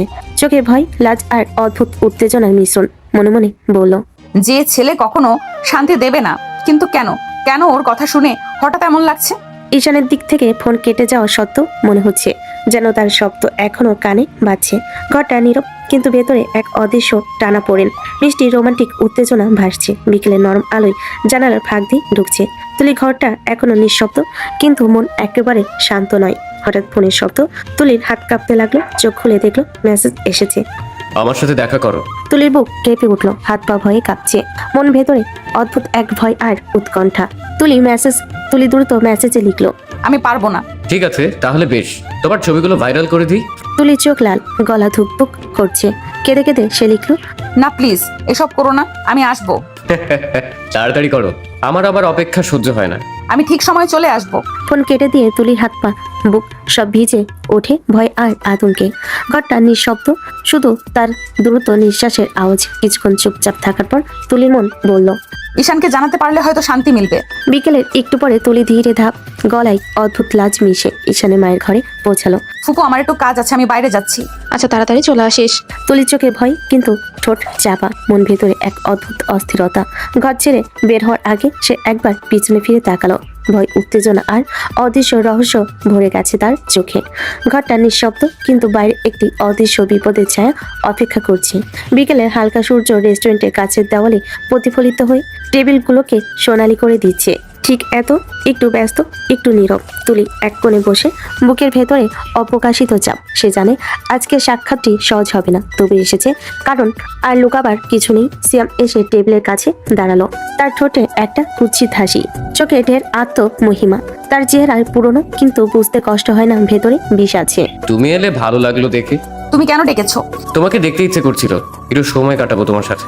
তুলির ঠোঁট আশ্রে উঠল, চোখে আগুন জ্বলে উঠল। সে আস্তে আস্তে যা কিছু জানে সব মিলে তার রক্তকে লাল করে দিয়েছে। সেই মেসেজ, সেই হুমকি, পেছনে নোংরা পরিকল্পনা, আজ সে মুখ খুলবে। তোমার মতো বেয়াদবের সাথে আমি সময় কাটাতে আসিনি সিয়াম। তুমি জানো না কি করছো? সমস্ত ছবি যেগুলো আমার ব্যক্তিগত তুমি কিভাবে বদলে ফেলেছো। সিয়াম দু চোখ ঝাপসা করে ঠোঁটে ঠান্ডা হাসি ফেরত দিল। মানুষ তো সবাই নকল ছবি চিনতে পারে না, একটু চাপ দিলেই তারা বিশ্বাস করবে। তোর বিয়ের খবর পেয়ে তো আমার তো মুখেই আগুন লেগেছে। এভাবেই মানুষদের ধাক্কা দিলেই ভালো লাগে। তুলির বুক ধরফর করতে লাগলো। সে কাঁদলো না, কেননা কাঁদলে দুর্বল মনে হবে। সে আর দুর্বল নয়। সে গোড়ালি শক্ত করে বসে রইল, কণ্ঠ জোর করে কষাকষি করে বলল, তুই যে নোংরা কাজ করেছিস তুই ভেবে দেখেছিস তো তোর এই সব কাণ্ড আমাকে কতটুকু ভেঙে দিচ্ছে? আমার সম্মান, আমার পরিবার সব। তুই কেন এমন করিস? তুই কি মানুষ? মানুষই তো এমন সুযোগই নেয় না। তুই যদি কথা শুনিস আমি শান্ত থাকবো, না হলে তোর জীবন ছাই করে দেবো। তুলির হিমশীতল কণ্ঠ, কিন্তু চোখে অদম্য আগুন। বল। তুই আমাকে ভয় দেখাবি? তুই ভাবছিস কোনো ছবি দেখে আমি লজ্জিত হয়ে পালাবো? সিয়াম, তুই ভুলে যাচ্ছিস আমি ফিরে দাঁড়াতে জানি। তুই আমার জীবনে একটি অধ্যায় ছিলি, কিন্তু আমি সেই ইতিহাসই মুছে দেবার মতো শক্তিশালী। সিয়াম হঠাৎ গম্ভীর হয়ে বলল, তুই বুঝলি না? আমি জানি কিভাবে মানুষকে ধামা চাপা রাখা যায়। তোর জীবন শেষ করে দেবো। তোকে আগেই বলেছিলাম ঈশানের সাথে মিশবি না, তুই আমার কথা শুনলি না। আমি ঈশানকে অনেক আগে থেকেই ভালোবাসি, শুধু তোর জন্য বলতে পারি নাই ওকে। তুই আমাকে ব্ল্যাকমেইল করে প্রেম করেছিস, এখন আমার ছবি দিয়ে আবার ব্ল্যাকমেইল করছিস। তুই যা পারিস কর, আমি শেষ পর্যন্ত লড়াই করব। সিয়াম একটা কণ্ঠে গর্জে উঠল, কিন্তু তার কণ্ঠে এখনো ছিল ধোকার স্বর। তুই চাইলে গুঞ্জন ছড়িয়ে দেবো, তোর নাম নোংরা করে দেবো, কেউ তো তোর কথা মানবে না। তুলি উঠে দাঁড়ালো, ঠোঁট কাঁপছে না, হাত কাঁপছে না, শুধু চোখ ভরা অদম্য সিদ্ধান্ত। তোর এসব হুমকি আমার ভীতি বাড়ায় না। তুই ভুল করে ফেলেছিস, আমাকে ভেঙে ফেলতে পারলি না। আমি এখন যাব, ঈশানের কাছে বলবো, সবাই জানবে সত্যিটা। আর আমি হাত আর পা বাঁধা নই। তুই যদি ভাবিস আমি চুপ করে থাকবো, সেটা তোরই ভুল। রেস্টুরেন্টের টেবিল থেকে উঠে দাঁড়াতেই তুলি অনুভব করলো বাতাসটা যেন ভারী হয়ে গেছে। সিয়ামের চোখে এক অদ্ভুত হাসি, যেটা ভয়, ঘৃণা আর হিংসার মিশলে। হঠাৎ তুলি নরম স্বরে বলল, তুমি এমন করছো কেন সিয়াম? আমি তো তোমার কিছুই করিনি। করনি? তুমি আমার অপমান করেছো তুলি। তোমার বিয়ের খবর জানার পর থেকে ভাবছিলাম তোমাকে আমি এমন একটা শিক্ষা দেবো যা তুমি সারা জীবন ভুলতে পারবে। তুলি আর দাঁড়ালো না, ব্যাগটা কাঁধে নিয়ে পেছনে ফিরতে যায়। কিন্তু ঠিক তখনই হঠাৎ একটা অদ্ভুত অনুভূতি হয়, গলা নিচে যেন আগুনের মতো কিছু ছড়িয়ে পড়ছে। তুলি এক মুহূর্ত ঘুরে তাকালো, সিয়াম তখনও হাসছে। তুমি তুমি কি করেছো আমার সাথে? সিয়াম শুধু একটা বাঁকা হাসি দিল, তারপর নিচু গলায় বলল, সময় তোমাকে সব বুঝিয়ে দেবে প্রিয় তুলি। তুলি চোখ ধীরে ধীরে ঝাপসা হতে থাকে, পায়ে ভারসাম্য হারিয়ে দরজার ধারে ঠেলে দেয় সে। বুকের ভেতর কেমন যেন স্যাট করে ওঠে। দূর থেকে শুধু সিয়ামের কণ্ঠস্বর ভেসে আসে। আমি তো শুধু শুরুটা করেছি। রেস্টুরেন্ট থেকে বেরিয়ে রিক্সায় উঠতেই তুলির বুকের ভেতর কেমন যেন মোচতি উঠলো। মাথাটা ঝিমঝিম করছে, চোখের সামনে ঝাপসা হয়ে আসছে সবকিছু। গলার ভেতরটা শুকিয়ে গেছে, যেন নিঃশ্বাস নিতে কষ্ট হচ্ছে। রাস্তাটা আজ অদ্ভুত লম্বা লাগছে তার কাছে, হাতের তালু ঘামছে। শরীরটা হঠাৎ কেমন ভারী মনে হচ্ছে। সে বারবার ঠোঁট কামড়ে ধরছে, নিজেকে সামলানোর চেষ্টা করছে, কিন্তু পারছে না। রিক্সা থামতে কষ্ট করে নেমে দরজায় পৌঁছালো। ঈশানীমা দরজা খুলে অবাক হয়ে তাকালেন তুলির মুখের দিকে। মেয়েটা যেন কিছুক্ষণে শুকিয়ে গেছে, চোখে ভয়, মুখে ক্লান্তি। কিরে তুলি, তোর মুখটা এমন সাদা কেন? কিছু হয়েছে? জানি না ফুপু, শরীরটা কেমন যেন লাগছে, ভেতরটা জ্বলছে, ভার লাগছে মাথা। মনে হয় জার্নি করেছি তো, এই জন্য বোধ হয়। আরে না মা, হয়তো একটু গরমে ক্লান্ত হয়ে পড়েছিস। রুমে যা, বিছানায় একটু শুয়ে বিশ্রাম নে, ঠিক হয়ে যাবে। আচ্ছা ফুপু। মাথা নিচু করে ধীরে ধীরে নিজের রুমের দিকে হাঁটলো তুলি। দরজা বন্ধ করে বিছানায় বসতে বুকের ভেতরটা আবার মোচড় দিল। মনে হচ্ছে শরীরের ভেতরে আগুন জ্বলছে, অথচ সে কিছুই বুঝতে পারছে না। না কোনো কারণ, না কোনো ব্যাখ্যা। হাত দিয়ে বুক চেপে ধরলো তুলি। চোখে কোণে পানি এসে জমলো। নিজের শরীরটাই যেন আস্তার কাছে অপরিচিত লাগছে। কানে যেন সিয়ামের সেই ঠান্ডা নিষ্ঠুর হাসিটা এখনো বাজছে। তুলির চোখে অন্ধকার নেমে এলো। সে ধীরে ধীরে বিছানায় শুয়ে পড়লো। বাইরে পাখি ডাক, ঘরের ভেতর এক অজানা যন্ত্রণা। বিকেলে সূর্যটা তখন একদম লাল হয়ে পশ্চিমে হেলে পড়েছে। অফিস থেকে ক্লান্ত মুখে দরজা খুলে ঢুকলো ঈশান। মনে ছিল আজ একটু তাড়াতাড়ি ফিরবে, তুলির সঙ্গে বসে চা খাবে, কিন্তু ঘরে পা রাখতেই একটা অদ্ভুত শব্দ কানে এলো। মৃদু কোঙ্কানি, যেন খুব ব্যথায় কুকড়ে যাচ্ছে। তুলি, ঈশান প্রায় দৌড়ে ঢুকে গেল রুমে। তুলি বিছানায় ছটফট করছে, চাদরটা একবার টেনে ফেলছে, আবার গায়ে নিচ্ছে। মুখের রং ভয়ানক ফ্যাকাশে, ঠোঁট কাঁপছে, চোখ আধো খোলা। তুলি কি হয়েছে তোমার? এমন করছো কেন বলো তো? জানি না ঈশান, শরীরটা জ্বলছে, ভেতরটা যেন কেউ আগুনে পুড়িয়ে দিচ্ছে, আমি পারছি না। তুলির কথা শেষ হবার আগে সে চিৎকার করে উঠলো। চোখের কোণ বেয়ে পানি গড়িয়ে পড়ছে, ঠোঁট কাঁপছে যন্ত্রণায়। ঈশানের বুকটা ধক করে উঠলো। সে তাড়াতাড়ি তুলিকে বুকে জড়িয়ে ধরলো। জান, তুমি ভয় পেও না, আমি আছি। আমি তোমার কিছুই হতে দেব না। এমন সময় ঈশান মা দৌড়ে এলেন। কি হয়েছে রে ঈশান? এই মেয়ের মুখ এমন সাদা কেন? মা দেখো না কেমন করছে, শরীর জ্বলে যাচ্ছে ওর, কিছু বুঝতে পারছি না। তুলি আবার কাঁপতে কাঁপতে চিৎকার করে উঠল। ঈশান আমার ভেতরটা যেন ফেটে যাচ্ছে, বাঁচাও আমাকে। ঈশানের মা তাড়াতাড়ি হাত ধরে বললেন। আর দেরি করিস না, তাড়াতাড়ি ডাক্তারের কাছে নিয়ে চল। দেরি করলে বিপদ হবে রে বাবা। ঈশান আর এক মুহূর্ত দেরি করলো না, চোখে পানি কাঁধে তুলিকে জড়িয়ে ধরে বলল। জান, তুমি কিছু বলো না, আমি আছি, তোমাকে কিছু হতে দেব না। গাড়ির হর্ন বাজলো বাইরে। সন্ধ্যার আকাশ ভারী হয়ে উঠলো। তুলি চোখ আধো বন্ধ হয়ে এলো। ঠোঁট থেকে শুধু একটাই শব্দ বের হলো, ঈশান। আর ঈশানের বুকের ভেতর তখন শুধু একটাই চিন্তা, কেউ কিছু করেছে, কিছু একটা হয়েছে, কিন্তু কি? হাসপাতালের করিডোরে তখন ঈশানের ছুটে চলার শব্দ। ঈশানের মুখটা ফ্যাকাশে, চোখে আতঙ্কের ছায়া। তুলি প্রায় অবচেতন, হাত দুটো ঈশানের কাঁধে নিস্তেজ হয়ে ঝুলছে। রিসেপশনের সামনে দাঁড়িয়ে ঈশান চিৎকার করে উঠল। কেউ আছেন? দয়া করে কেউ ডাক্তারকে ডাকুন, আমার ওয়াইফের অবস্থা খারাপ। তুলিকে স্ট্রেচারে করে নিয়ে গেল নার্সরা। ঈশান হেঁটে হেঁটে ওদের পিছনে ঢুকলো কেবিনে। এক মুহূর্তে ডাক্তার এসে পরিদর্শন শুরু করলো। চোখে আতঙ্ক, মুখে গভীর চিন্তার ছাপ। কয়েক মিনিট পর ডাক্তার নিঃশব্দে মুখ তুলে বলেন, রোগীর শরীরে বিষক্রিয়া দেখা যাচ্ছে। ঈশান থমকে গেল, যেন পৃথিবীটা থেমে গেল তার সামনে। কি বলছেন আপনি? বিষ? কিসের বিষ? আমার স্ত্রী তো কোথাও কিছু খাইনি। এটা সাধারণ বিষ না, এই ধরনের বিষ শরীরে গেলে ধীরে ধীরে সব অঙ্গ অবশ হয়ে যায়। মনে হচ্ছে ইনজেকশনের মাধ্যমে শরীরে গেছে। ঈশান হাঁ করে তাকিয়ে রইল, ঠোঁট কাঁপছে তার। ইনজেকশন মানে কেউ ইচ্ছে করে করেছে এটা? দুঃখিত, কিন্তু এটা স্পষ্টভাবে পরিকল্পিত। এমন একটা বিষ যে আজ পর্যন্ত কোনোভাবে শরীর থেকে সরানো যায় না। ঈশানের মুখের রং উধাও হয়ে গেল, চোখে রক্তিম রেখা জ্বলে উঠল। আপনি কি বলছেন ডাক্তার? মানে ওকে বাঁচানো যাবে না? আমরা চেষ্টা করছি, তবে সত্যিটা কষ্টের। এই বিষের কোনো প্রতিষেধক নেই। আমরা যতটুকু পারি করব, কিন্তু রোগীকে বাঁচানো প্রায় অসম্ভব। ঈশান টেবিলে হাত মেরে উঠে দাঁড়ালো, গলার স্বর কেঁপে উঠল। অসম্ভব মানে কি? আপনি কি চোখের সামনে একজন মানুষকে মরতে দেখবেন? আপনি ডাক্তার হয়ে কিছুই করতে পারবেন না? ডাক্তার চুপচাপ থেকে মাথা নিচু করলেন। কিছুক্ষণ নীরবতা, তখনই করিডোর থেকে তুলির কষ্টের আর্তনাদ ভেসে এলো। ঈশান আমার শরীর চলে যাচ্ছে। ঈশান ছুটে গেল তুলির কাছে। তুলির শরীর কাঁপছে, ঠোঁট শুকনো, মুখের রং ফ্যাকাশে। ঈশান তার হাত দুটো ধরে কাঁপা কাঁপা গলায় বলল, আমি আছি তুলি, কিছু হবে না তোমার। আমি কিছু একটা করব, তোমাকে কিছু হতে দেব না। তুলির চোখে জল, কিন্তু ঠোঁটে হালকা হাসি। ঈশান, যদি আমি না বাঁচি তুমি আমার জন্য কাঁদবে না। ঈশান চোখ বুজে তুলির হাত চেপে ধরলো। চুপ করো, কেউ তোমাকে আমার থেকে আলাদা করতে পারবে না, কেউ না। কেবিনের বাইরে আলো নিভে আসছে। ভেতরে ভয়ের, ভালোবাসার আর মৃত্যুর গন্ধ মিশে যাচ্ছে ধীর ধীরে। হাসপাতালের দরজাটা ধাক্কা দিয়ে খুলে গেল। দৌড়ে ঢুকলেন তুলির মা, চোখে পাগল প্রায় চেহারা, মুখে কান্নার রেখা। পেছনে তুলির বাবা, আরেক পাশে ঈশানের বাবা মা। তুলিমা দৌড়ে গিয়ে মেয়ের বিছানার পাশে বসে পড়লেন। তুলি মা, আমার তুলি, তোর এমন হাল কি করে হলো মা? এ কেমন সর্বনাশ করলো আমার মেয়ে? তুলির শরীর তখনও কাঁপছে, ঠোঁট শুকিয়ে গেছে, বুকটা ওঠানামা করছে দ্রুত। চোখ দুটো আধো খোলা, মুখ থেকে শুধু অস্পষ্ট স্বর, মা আমাকে বাঁচাও, আমার শরীর জ্বলে যাচ্ছে। মা আমার সারা শরীরে আগুন লাগছে। মা বরফ দাও, দাও না মা, আমি আর সহ্য করতে পারছি না। বেরোচ্ছে। তুলির কণ্ঠস্বরটা ফেটে যাচ্ছে, হাত দুটো বিছানার চাদর চেপে ধরে কাঁপছে। তুলিমা কেঁদে ফেলেন চিৎকার করে। আল্লাহ, আমার মেয়েটাকে এ কেমন বিষ দিল? আমার মেয়ের উপরে এত অন্যায় করলো কে? তুই বল মা, কি করেছে বল। তুলির বাবা মাথায় হাত দিয়ে বসে পড়লেন, মুখে ফিস ফিস স্বর। আল্লাহ, আমি কার কাছে শাস্তি চাইবো? আমার মেয়েটা তো কারো ক্ষতি করেনি। ঈশানের মা এসে তুলির মাথায় হাত বুলিয়ে দিলেন, গলার স্বর কাঁপছে। কিচ্ছু হবে না মা, তুমি ঠিক হয়ে যাবে। আল্লাহ তোমাকে কিচ্ছু হতে দিবে না। তুলি তীব্র কষ্টে আবার চিৎকার করে উঠল। মা আমার গায়ে আগুন লেগেছে, আমার রক্ত ফুটছে। মা আমাকে একটু পানি দাও। নার্স ছুটে এসে তুলির মুখে ভেজা কাপড় চেপে দিল, কিন্তু শরীরের জ্বালা যেন আরো বেড়ে গেল। ঈশান দাঁড়িয়ে আছে এক কোণে, মুখে চোখে রক্তিম রাগ আর অসহায়তা। সে মুষ্টি শক্ত করে বলল, আমি খুঁজে বের করব কে এটা করেছে ওর সঙ্গে। আমি শপথ করছি তুলি, আমি আজ কাউকে ছাড়বো না। তুলির মা মুখ চাপড়ে কাঁদছেন। আগে আমার মেয়েকে বাঁচাও বাবা, ওর চোখের পানি আমি আর সহ্য করতে পারছি না। আমরা সব চেষ্টা করছি, কিন্তু ওর শরীর বিষের সাথে লড়ছে না। কিছু একটা করেন ডাক্তার, কিছু একটা করেন। আমি আমার মেয়েকে হারাতে পারবো না। তুলির মা তখন মেয়ের মাথায় হাত বুলিয়ে কাঁদছেন। মা চোখ খুলে তাকা, তুই তুই কিছু বল না রে মা, তুই আমার কথা শুনছিস না কেন? তুলি নিঃশব্দে চোখ বন্ধ করে ফেলল।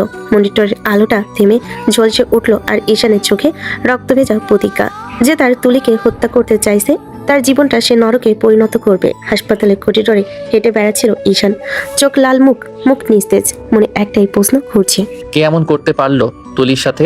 ডাক্তারের কথাগুলো এখনো কানে বাজছে। ওনার শরীরে এমন এক ধরনের বিষ পাওয়া গেছে যার কোনো প্রতিষেধক এখনো আবিষ্কার হয়নি। চোখের সামনে তুলির কষ্ট সহ্য করতে পারছিল না ঈশান। এক মুহূর্ত দেরি না করে সে হাসপাতাল থেকে বেরিয়ে রওনা হলো সোজা সেই রেস্টুরেন্টের দিকে যেখানে তুলি দেখা করতে গিয়েছিল। ও রেস্টুরেন্টে পৌঁছে ম্যানেজারকে বলল, ভাই কাল বিকেলের সিসিটিভি ফুটেজটা লাগবে, খুব দরকার। ম্যানেজার প্রথমে একটু ইতস্তত করলো। কেন, কোনো সমস্যা নাকি?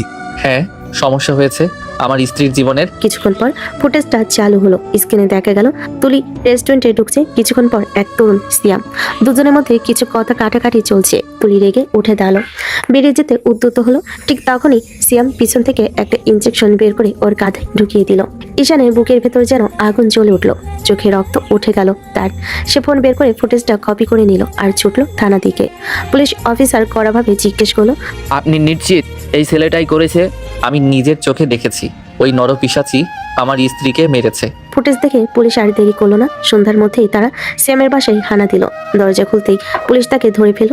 সিয়াম প্রথমে অস্বীকার করলো, আমি কিছু করিনি, ও নিজেই অসুস্থ হয়েছে। পুলিশ তাকে মারতে শুরু করলো আর ঈশান সামনে দাঁড়িয়ে রাগে কাঁপছে।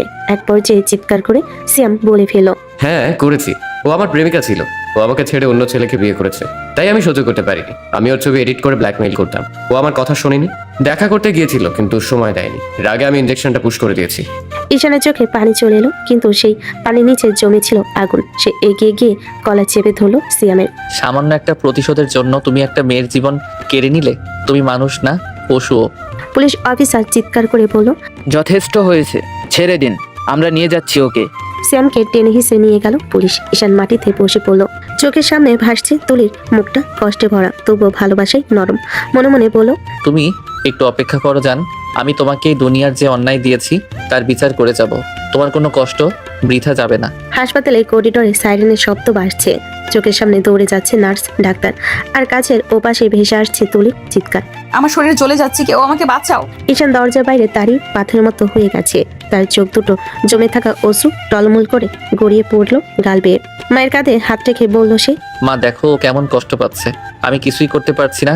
আমার মেয়েটির কি দোষ করেছিল আল্লাহ, এ কেমন সর্বনাশ করলো ওর। তুলির মা ভেঙে পড়া গলায় কাঁদতে কাঁদতে বললেন। চারিদিকে কান্নার রোল উঠছে। তুলির বাবা দেওয়ালে মাথা টুকে বসে আছেন।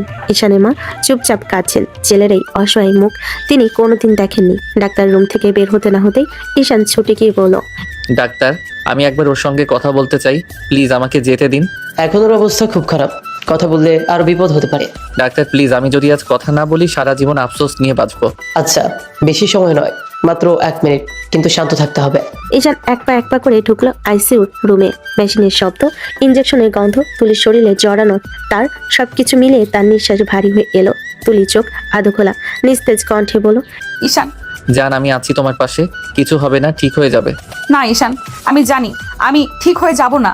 না এমন কথা বলো না প্লিজ, ডাক্তার কিছু একটা বের করবে, আমি ওদের অনুরোধ করব। বাইরে সারা দুনিয়া ওষুধ আছে, আমি খুঁজে আনবো জান। ঈশান, আমার শরীর জ্বলে যাচ্ছে, ভেতরে যেন আগুনে পুড়ছে, একটু ঠান্ডা করে দাও না। ঈশান কাঁদতে কাঁদতে তুলির কপালে হাত রাখলো। এই দেখো আমি আছি, আমি তোমার জন্য সব কিছু করব, শুধু একটু চোখ খোলা রাখো জান, আমি হারিয়ে যেতে দিব না আমাকে ছেড়ে। ঈশান, আমি তোমাকে কষ্ট দিতে চাইনি, আমি শুধু চেয়েছিলাম তুমি সুখে থাকো, কিন্তু আমার ভাগ্যে সুখ ছিল না। এসব বলো না প্লিজ জান, এমন ভাবে কথা বলো না, তুমি ভালো হয়ে যাবে। যদি আমি না থাকি তখন মনে রাখবে আমি তোকে ভালোবাসতাম অনেক বেশি। ঈশান কেঁপে উঠলো, চোখ দিয়ে পানি পড়তে লাগলো থেমে থেমে। না জান থামো, তুমি কোথাও যাবে না, তুমি শুধু আমার, আমি তোমাকে বাঁচাবো। ঈশান, আমার ঠান্ডা লাগছে, একটা কথা মনে রেখো, ভালোবাসা মরে না। তুলি শেষবারের মতো হাত নাড়িয়ে ঈশানের গাল ছুঁয়ে বলল, তারপর চোখের পাতা আস্তে আস্তে নামতে লাগলো। ঈশান চিৎকার করে উঠলো, তুলি জান চোখ খোলো প্লিজ, কেউ আসো, ওকে বাঁচাও। ডাক্তাররা দৌড়ে এলো। মেশিনের শব্দ বেড়ে গেল, কিন্তু তুলির হাত ঠান্ডা হয়ে যাচ্ছিল ধীরে ধীরে। ঈশান মাথা তুলির বুকের উপর রেখে কাঁদতে লাগলো নিঃশব্দে। তুমি বলেছিলে ঠান্ডা লাগছে জান, এখন তুমি একদম ঠান্ডা হয়ে গেছো, আমি কিভাবে বাঁচবো তোমাকে ছাড়া। হাসপাতালে করিডোর তখন এক অচেনা ভয়াবহ নীরবতা। হঠাৎ ভেতর থেকে এক তীব্র চিৎকার কানে এসে আসছে বলল, তুলি তুলি চোখ খোলো একবার, চোখ খোলো জান, প্লিজ একবার কথা বলো আমার সাথে। ডাক্তাররা তাড়াহুড়ো করে আইসিইউ থেকে বেরিয়ে আসছে। কাছে দরজার ওপারে তুলি নিথর দেহ, পাশে মনিটরে বিপ বিপ শব্দ থেমে গেছে। তুলির মা মেঝেতে লুটিয়ে পড়ে চিৎকার করে কাঁদলেন, আমার মেয়েটাকে বাঁচাইয়ে দেন, কেউ আমার মেয়েকে বাঁচিয়ে দেন, এইভাবে কি মেয়ে হারানো যায়? আমার একটাই মেয়ে, আল্লাহ তুমি কেন এমন করলে? তুলির বাবা দেওয়ালে মাথা ঠুকতে ঠুকতে কাঁদছেন। ঈশানের মা চিৎকার করে এগিয়ে এসে ঈশানকে জড়িয়ে ধরলেন, কিন্তু ছেলেটা তখনও পুরো ভেঙে পড়েছে। মা, ওরে তো আমি প্রতিদিন বলি নিজের খেয়াল রাখো, কিন্তু মা আজ আমি ওরে বললাম না, শেষবার বললাম না ভালোবাসি। কথা শেষ করতে না করতেই ঈশান মেঝেতে বসে পড়ল, তার হাত দুটো তুলির বিছানার দিকে বাড়িয়ে হাহাকার করে কাঁদছে। তুলি আমি তোমার ছাড়া কি নিয়ে বাঁচবো জান? তুমি তো প্রতিদিন ঝগড়া করে শেষে আমায় হাসাও। আজ কই গেলে জান? আমার বাঁচার তো কোনো কারণই রাখলে না তুমি। ডাক্তাররা ধীরে ধীরে তুলির নিথর শরীরটা ঢেকে দিল সাদা চাদরে। ঈশান দৌড়ে গিয়ে চাদরটা টেনে খুলে বলল, না না, ও ঘুমায় নাই, ডাক্তারও ঘুমায় নাই, দেখেন না আমি ডাক দিচ্ছি, ওর চোখ নড়তেছে। কেউ কিছু বলতে পারলো না, শুধু কান্নার আওয়াজ, হাহাকার আর মৃত্যুর গন্ধে ভরে গেল পুরো করিডর। দূর থেকে একটা মেয়ে দাঁড়িয়ে সব দেখছিল, শান্ত নিঃশব্দে। মেয়েটার নাম রিহা। তার চোখে জল থামছে না। নিজের বুক চেপে ধরে ফিস ফিস করে বলল, আজকালকার যুগে কেউ এমন ভালোবাসে? কেউ কারোর জন্য এভাবে পাগল হয়? আল্লাহ এমন ভালোবাসে কেন আমার কপালে জুটালে না তুমি? যে ভালোবাসা পেয়ে মেয়েটা ভাগ্যবতী হতো, সে আজ মৃত্যুর কোলে এমন ভালোবাসা পেয়েও হারিয়ে ফেললো। এক ফোঁটা জল গড়িয়ে পড়ল রিহার গালে। পেছনে করিডরে তখনও ঈশানের গলা প্রতিধ্বনিত হচ্ছে। তুলি ফিরে আয় জান, আমি তোর জন্যই বাঁচি। পুরো হাসপাতাল নিস্তব্ধ, শুধু কান্নার প্রতিধ্বনি যেন দেওয়ালে দেওয়ালে ফিরে আসছে। যেন প্রেম, কষ্ট আর অনন্ত আফসোস মিলেমিশে হয়ে উঠেছে এক শেষ নিঃশ্বাসের কান্না। হাসপাতালের করিডরে তখনও হালকা স্যালাইনের গন্ধ আর চোখের জল ভেজা নিঃশব্দ বাতাস। সবাই ধীরে ধীরে চলে গেল। শুধু এক কোণে চুপচাপ বসে আছে ঈশান, চোখ লাল, মুখ নিস্তেজ, কাঁধ ঝুলে পড়েছে ক্লান্ত পাখির মতো। তুলি সাদা চাদরে মোড়া নিথর দেহটা দূরে নিয়ে যাওয়া হয়েছে, কিন্তু ঈশানের চোখ এখনো সেই দিকেই আটকে আছে। চোখ দিয়ে জল পড়ছে, কিন্তু সে মুছছে না, যেন কান্নারাও এক সীমা হারিয়ে গেছে। ঠিক তখনই পাশে এসে দাঁড়ালো এক মেয়ে, চুপচাপ, শান্ত, তার মুখে হালকা বিষণ্ণ হাসি, চোখে মমতা। মেয়েটার নাম রিহা। রিহা আস্তে করে ঈশানের পাশে এসে দাঁড়ালো, ধীরে বলল, আপনি আপনার স্ত্রীকে খুব ভালোবাসেন তাই না? ঈশান তাকালো না, শুধু নিঃশ্বাস ফেলল। তার চোখ দিয়ে জল গড়িয়ে পড়ছে নীরবে। এক মুহূর্ত পর খুব কাঁপা গলায় বলল, ভালোবাসা না আমার জীবনের মানে ছিল ও, আজ মনে হচ্ছে আমি নিজেই অর্ধেক মানুষ হয়ে গেছি। রিহা নিঃশব্দে চোখ মুছে নিয়ে বলল, আপনার স্ত্রী সত্যিই খুব ভাগ্যবতী ছিল। এমন ভালোবাসা খুব কমই পাই পৃথিবীতে। ঈশান মৃদু হেসে মাথা নিচু করলো, চোখ ভিজে, কণ্ঠটা যেন আটকে যাচ্ছে কানায়। ভাগ্য ভালো ছিল আমারই, ওর মতো মেয়ে যদি জীবনে একবারও আসে, মানুষ পুরো জীবনটাকে ধন্য মনে করে, কিন্তু আল্লাহ উনি ওকে আমার ভাগ্যে রাখেন নাই। জানি না কি এমন ভুল করেছি আমি, কেন ওকে হারানোর শাস্তি দিলেন আমায়। রিয়া এক মুহূর্ত চুপ করে ঈশানের মুখের দিকে তাকিয়ে রইল। তার চোখে অজানা কষ্টের ছায়া, তবুও ঠোঁটে সান্ত্বনার ভাষা। আল্লাহ উত্তম পরিকল্পনাকারী। হয়তো তিনি আপনার জন্য অন্য কোনো ভালো কিছু ভেবে রেখেছেন। কখনো কখনো হারানো এক ধরনের পাওয়া হয়। ঈশান চোখ তুলে তাকালো এক মুহূর্তের জন্য, তার চোখে অজস্র ভাঙা স্বপ্নের ছায়া। আল্লাহ যাই ভেবে রাখুন না কেন, আমার মন থেকে তুলিকে কোনোদিন মুছতে পারবেন না। ও আমার হৃদয়ে যেমন ছিল ঠিক তেমনই থাকবে যতদিন আমি বেঁচে আছি। রিহা আর কিছু বলল না, শুধু চুপচাপ দাঁড়িয়ে রইল তার পাশে। বাতাসে হালকা তুলিপ্রিয় পারফিউমের গন্ধ এখনো ভাসছে, আর ঈশানের চোখে তখনও সেই একই প্রশ্ন, কেন আমার ভালোবাসার মানুষটা আমাকে ফেলে চলে গেল। হাসপাতালের জানালার বাইরে সূর্য ডুবে যাচ্ছে, আলোটা মলিন হয়ে আসছে। ঠিক যেমন মলিন হয়ে গেছে ঈশানের জীবন। তুলির দাফন শেষ হয়েছে অনেকক্ষণ আগে। আকাশটা ধূসর হয়ে গেছে। ঝর্ণামার আগে যেমন নিস্তব্ধতা নামে, তেমনি ভারী নীরবতা নেমে এসেছে পুরো বাড়িটায়। ঘরের কোণে মিলান আলো বসে আছে ঈশান, চোখ লাল, গাল ভেজা, ঠোঁট শুকনো, সামনে ছড়ানো তুলির কাপড়, শাড়ি আলতো করে ছুঁয়ে দেখছে সে। তুলির গলায় পরা সেই লাল ওড়নাটা, সেই চুড়িটা যেটা পরে হেসে বলতো, আমার হাতে লাল চুড়ি ছাড়া আমি অসম্পূর্ণ। সবই আজ ঠান্ডা, নীরব, নিষ্পান। ঈশান আলতো করে তুলি শাড়ির ভাঁজে হাত রাখলো, চোখ ভিজে গেল। তুমি চলে গেলে তুলি, এই ঘরটা, এই জামাগুলো সবকিছুতেই তোমার গন্ধ, কিন্তু তুমি নেই। বলো না এমন করলে কেন? একবারও ভাবলে না আমি কিভাবে বাঁচবো তোমায় ছাড়া? তুমি না থাকলে তো আমি কেউ না তুলি। কথা বলতে বলতে সে তুলির ছবিটা বুকে জড়িয়ে ধরে কাঁদতে লাগলো। অন্ধকার ঘরে শুধু ঈশানের কান্নার শব্দ, আর বাইরের বাতাসে দুলে উঠছে তুলির সাদা পর্দা। সেও যেন কাঁদছে নীরবে। ঠিক তখনই দরজার পাশে এসে দাঁড়ালো ঈশানের মা, চোখে ক্লান্তি, মুখে অশ্রুর দাগ। ধীরে ধীরে এগিয়ে এসে বলল, বাবা কিছু খেয়ে নে, দুদিন ধরে তো কিছুই মুখে দিচ্ছিস না। ঈশান মাথা নাড়ালো না, চোখে ফাঁকা দৃষ্টি, গলায় কান্নার ভার। খেয়ে কি করবো মা, আমার তো বেঁচে থাকারই ইচ্ছা নেই এখন। তুলি ছাড়া সবকিছু অর্থহীন। শ্বাস নিচ্ছি ঠিকই, কিন্তু বেঁচে নেই আমি মা। ঈশানের মা কেঁদে ফেলেন, চোখ মুছতে মুছতে ছেলের মাথায় হাত রাখলেন। এসব কথা বলিস না বাবা, তুই না থাকলে আমরা কি করে বাঁচবো বল? তুলি মা চলে গেছে, ওর বাবা মা কেমন ভেঙে পড়েছে দেখছিস না? তুই চলে গেলে ওদের দেখবে কে? তাদেরও তো কোনো সন্তান নেই। আর বাবা, তুই যদি ওদের পাশে না থাকিস তাহলে তারা কার ভরসায় বাঁচবে বল? আমাদেরও তো তুই ছাড়া কেউ নেই। ঈশান চুপ করে বসে রইল, চোখে জল গড়িয়ে পড়ছে। একটা দীর্ঘ নিঃশ্বাস ফেলে বলল, জানি মা জানি, তুলির জায়গাটা কেউ নিতে পারবে না। তবু আমি ওর জন্যই বাঁচবো। যতদিন বেঁচে থাকবো ওর স্মৃতি নিয়েই থাকবো। ওর নামেই শ্বাস নেব, ওর নামেই প্রার্থনা করবে। মা আলতো করে ছেলেকে বুকে জড়িয়ে ধরলেন। দুজনের বুক ভরে উঠল কান্নায়। বাইরে বৃষ্টি পড়ছে টুপটাপ, যেন আকাশও কাছে তুলির জন্য। তখন ঘরের একপাশে তুলির ছবি নিচে পড়ে থাকা একটি শুকনো গোলাপ আস্তে আস্তে ঝরে পড়ল মাটিতে। বিকেলের রোদটা আজ কেমন যেন নিস্তেজ। কবরস্থানের ভেতরে নিঃশব্দ হাওয়া বইছে। শুকনো পাতার মৃদু খসখস শব্দ ছাড়া আর কিছুই নেই। ঈশান ধীরে ধীরে হেঁটে যাচ্ছে তুলির কবরের দিকে। হাতে সাদা গোলাপের একটা ছোট তোড়া কবরের সামনে এসে থেমে গেল সে। চুপচাপ বসে পড়লো মাটির পাশে। তুলির নামটা খোদাই করা মার্বেল পাথরে হাত রেখে বলল, তুলি, তুই ভালো আছো তো ওখানে? জানো, আমি এখনো বিশ্বাস করতে পারি না তুমি নেই। ঘুম ভাঙলেই এখনো মনে হয় তুমি পাশে শুয়ে আছো, আয়নার সামনে চুল বাঁধছো। তারপর বুঝি সবটাই মায়া, সবটাই শূন্যতা। চোখের পানি গড়িয়ে পড়ছে পাথরের গায়ে, যেন ওর কান্নায় ভিজে যাচ্ছে তুলির নামটা। ঈশান আস্তে করে গোলাপগুলো রেখে ফিসফিস করে বলল, যতদিন বাঁচবো তোমার নামেই বাঁচবো তুলি। তুমি শুধু আমার স্ত্রী না, তুমি আমার দোয়া, আমার নিঃশ্বাস। একটু পরে সে ধীরে ধীরে উঠে দাঁড়ালো। ঠিক তখনই পেছন থেকে একটা মিষ্টি অথচ ভদ্র কণ্ঠ শুনতে পেল। আরে আপনি? ঈশান ঘুরে তাকালো, দেখলো রিহা। হাসপাতালে সেই মেয়েটা যেদিন তুলি মারা গিয়েছিল সেদিনও কাঁদতে দেখেছিল। আপনি এখানে? হ্যাঁ, মাঝে মাঝে আমি এখানে আসি আত্মীয়দের কবর জিয়ারত করতে।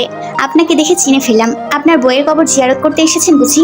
জি হ্যাঁ, আজ ওর 40, তাই এলাম ওর কাছে একটু বসতে। রিয়া কিছুক্ষণ চুপ করে রইলো, তারপর নিচু চোখে বলল, আপনার স্ত্রী সত্যিই খুব ভাগ্যবতী ছিলেন।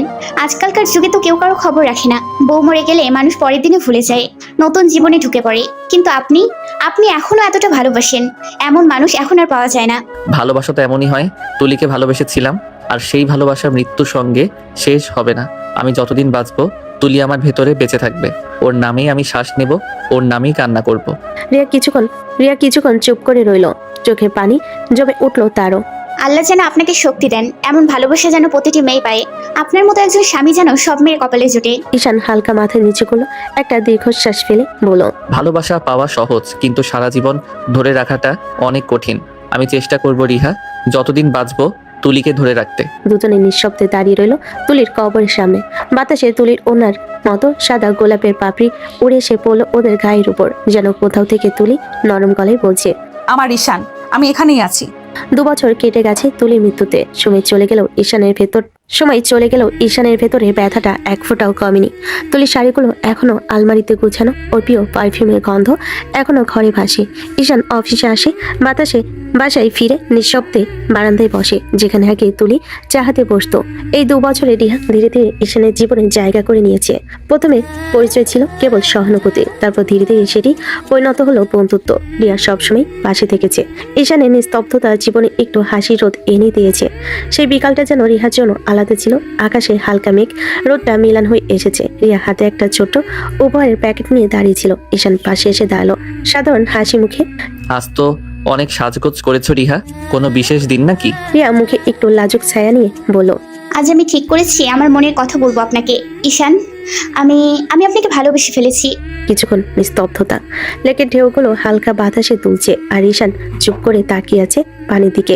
রিহা, তুমি জানো তো আমি এখনো তুলিকে ভালোবাসি। আমার জীবনে ওর জায়গাটা এমন যেটা আর কেউ নিতে পারবে না। রিয়া একটু হেসে চোখের কোণ পানিতে জমে উঠল। আমি জানি ঈশান, আপনি তুলি আপুকে এখনো ভালোবাসেন। তাকে ভালোবাসুন, আমি কিচ্ছু বলবো না। শুধু একটু জায়গা দিন আমাকে আপনার মনে। তুলি আপুর পাশে নয়, অন্তত এক কোণে থাকবো নিঃশব্দে। ঈশান মুখ তুলে তাকালো রিহার দিকে, তার চোখে একরাশ কষ্ট আর বিস্ময়। রিহা, এটা হয় না। একজন মানুষ একসাথে দুজনকে ভালোবাসতে পারে না। আমার মন, আমার ভালোবাসা সবটাই তুলি নামের এক মেয়ের কাছে রয়ে গেছে। প্লিজ ঈশান, আমি জানি আপনার কষ্ট, কিন্তু আমি চেয়েছি শুধু আপনার পাশে থাকতে। তুলিকে কখনো ভুলে যেতে বলবো না। শুধু আমাকে একটু ভালোবাসা দিন, আমি তাতেই সুখী হব। ঈশান কিছুক্ষণ চুপ করে রইল, তারপর নরম স্বরে বলল, রিহা, যদি আমি তোমাকে জীবনে স্থান দেই তাহলে একটাই শর্ত থাকবে, তুমি কখনো আমাকে তুলিকে ভুলতে বলবে না। রিহা হালকা হাসলো, চোখের ভেতরে নরম আলো। আমি কখনো বলবো না ঈশান। আমি শুধু চাই আপনি আবার বাঁচুন, হাসুন। আর যদি আমার সামান্য ভালোবাসা আপনাকে একটু শান্তি দিতে পারে, তাহলে আমি সেই ভালোবাসা নিয়েই বাঁচবো। ঈশান ধীরে মাথা নিচু করলো। হালকা বাতাসে তুলির প্রিয় গন্ধ যেন ভেসে এলো। সে চোখ বন্ধ করে ফিসফিস করে বলল, তুলি, দেখছো তো কেউ তোমার জায়গা নিতে চায় না, শুধু তোমার শূন্যতা পূরণ করতে চায় একটু আলো নিয়ে। লেকের ওপারে সূর্য ডুবে যাচ্ছিল। রিহার চোখে ঝিলমিল আলো আর ঈশানের মনে ভেসে উঠল তুলির মায়া ভরা মুখ।